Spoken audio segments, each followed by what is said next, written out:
कक्षा 11 मैथमेटिक्स। छात्रों, ये हमारी वीडियो नंबर 2, हमारा chapter number 13 limits and derivatives चल रहा था, सीमा और अवकलज। हमारा पहली जो वीडियो थी वो सीमा पर आधारित थी। आज उसके कुछ सीमाओं का बीजगणित। अगर हम किसी फलन की सीमा ज्ञात करते हैं तो किस प्रकार हमें यूज करना है। तो सीमाओं का बीजगणित, अगर हमारे पास दो फलन दिए हैं, हम देखो एक फंक्शन है f(x), उसकी लिमिट चाहते हैं x टेंस टू a, और एक फंक्शन दूसरा फंक्शन है gx, उसकी limit x tends to a, और दोनों का अस्तित्व है, अर्थात इन दोनों की यदि हम अलग अलग ज्ञात करें तो उसका मान हमें मिलता है।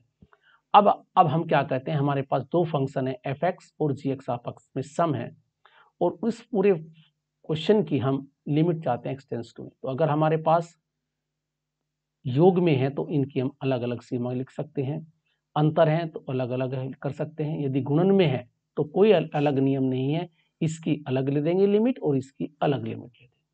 तो जहां जैसे रखा है वैसे ही वही लिमिट हम ले सकते हैं। ऐसे भाग में है, अगर ये f(x) है, ये gx है, इसके ऊपर अंश वाले की अलग लिमिट ले लो और हर की लिमिट अलग ले लें, तो ये हमारा इसका अलजेब्रा है। यदि हमारे पास कोई अचर संख्या, यदि कोई फंक्शन f(x) है, यदि कोई फंक्शन f(x) है और उसके साथ कोई अचर राशि लगी हुई है तो उसे हम बाहर ले सकते हैं, क्योंकि वो अगर वो इससे संबंधित नहीं है, अचर राशि है, तो वो बाहर आ जाती है।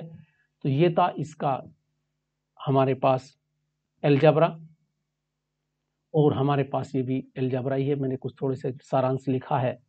तो इसने कहा है कि फलन का अपेक्षित मान जो एक बिंदु के बाईं ओर के बिंदुओं पर निर्भर करता है, बिंदु के फलन की बाईं पक्ष की सीमा की परिभाषित करता है। इसी प्रकार दाएं पक्ष की सीमा राइट हैंडेड लिमिट है।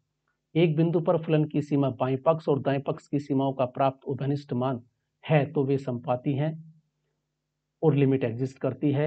यदि किसी बिंदु की बाईं पक्ष और दाएं पक्ष की सीमाएं संपाती न हो तो ये कहा जाता है कि उस बिंदु पर फलन की सीमा का अस्तित्व नहीं है।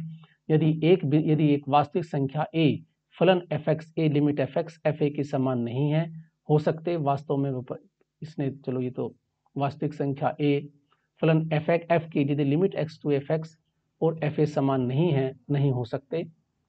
अब इसने कुछ फॉर्मूले फिर ये भी बने बताया, अगर लिमिट प्लस माइनस, अगर दो फंक्शन योग हैं, अंतर हैं, तो उनके अलग अलग लिख सकते हैं, गुणा में अलग अलग लिख सकते हैं, और अपूर्ण में जो हमारे पास है, यदि परिमेय, यदि अंश और हर की भी अलग अलग हम सीमाएं ले सकते हैं। एक इंपोर्टेंट अब फॉर्मूले तो ये याद रखें, क्योंकि इस साल बाइनोमियल एक्सपेंशन हमारा चैप्टर निकल चुका, तो ये बाइनोमियल एक्सपेंशन के क्वेश्चन थे, उस टाइप से हम क्वेश्चन करते थे। अब थोड़ा सा ध्यान से देखें, ये हमारे पास स्टैंडर्ड लिमिट है x की पावर n माइनस a की power n upon x minus a हमारे पास है, और यदि उसकी limit x tends to a है, x tends to a, x की पावर n माइनस a की power n x minus a, तो उसका आंसर है n a माइनस 1। और एक लिमिट x टेंस टू 0, यदि साइन x अपॉन x है, यदि जो साइन के एंगल में है यदि वो नीचे है और लिमिट x टेंस टू 0 है तो उसका मान 1 होता है। तो ये हमारे पास स्टैंडर्ड लिमिट है, इन्हें याद रखें। इसके बाद अब हमारे पास कुछ क्वेश्चन हैं, अब हम इसकी एक्सरसाइज लेते हैं। तो एक्सरसाइज 13.1 इसकी है। तो निम्नलिखित हमारा क्वेश्चन नंबर 1 है, निम्नलिखित फलनों की सीमाओं के मान हमें ज्ञात करने हैं। देखो हमारा पहला प्रश्न है, ध्यान से देखें, लिमिट x टेंस टू 3, अर्थात एक फलन है x प्लस 3। ध्यान से देखें, ये एक फलन है, इसकी x बराबर 3 पर हमें लिमिट ज्ञात करनी है। सबसे पहले हम x बराबर 3 यहां रखते हैं। यदि यहां रखने पर ये एक वास्तविक संख्या आती है तो वही हमारा आंसर है। यदि यहां x बराबर 3 रखने पर ये जो फलन है अपरिभाषित फलन बनता है, तो फिर हमें कुछ ना कुछ परिवर्तन करना पड़ेगा क्वेश्चन में। अगर हो सकता है गुणनखंड से क्वेश्चन हो जाए, या लिमिट परिवर्तन करनी पड़ जाए, चेंज इन वेरिएबल करते हैं, या कुछ स्टैंडर्ड लिमिट आ जाए, तो फिर हम आगे सोचते हैं। तो सबसे पहला ये आसान क्वेश्चन है इसमें x टेंस टू 3 है तो इसमें x की जगह 3 पुट कर दें, तो लिमिट यहाँ से हट लिखे लें।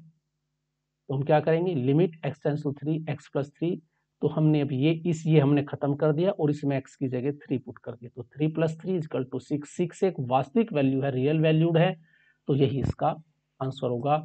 तो हम कह सकते हैं इस फलन की जो लिमिट है वो 6 है।